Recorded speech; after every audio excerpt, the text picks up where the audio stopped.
If the Council pleases, a very unusual problem arises from the history of this land. The land was originally made available under a Crown grant in 1866. The Crown grant, which was registered under the Transfer of Land Act in force at the time, required the land to be used for certain religious purposes of the Baptist denomination. It also expressly provided that the land was to be used for no other purpose whatsoever.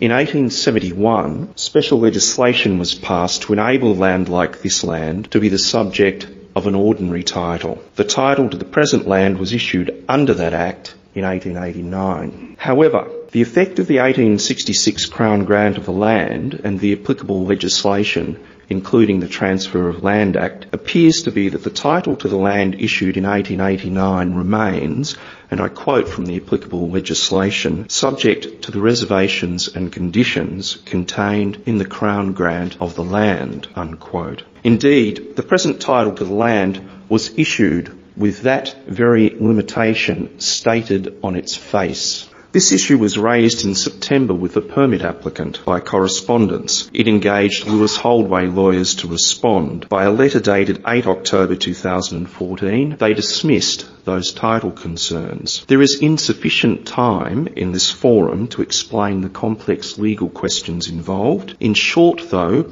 the reply to the permit applicant must be to the effect that, amongst other things, the 1871 Act does not appear to have the effect for which the applicant contends. The title was always and remains subject to the operation of the original Crown grant, so that the title itself only permits the land to be used for certain religious purposes. And secondly, Section 42(2)A of the 1958 Transfer of Land Act, which contains the Crown grant exception, applies to this title just as it applies to any other Torrens land in Victoria. It is merely the present form of the exception that was always contained in the Transfer of Land Act at the relevant time, so that, for example, the same exception will be found in Section 49 of the Transfer of Land Act of 1866 and in all subsequent versions of that Act. The critical importance of this to Council is that there is a serious risk that the contemplated land use and development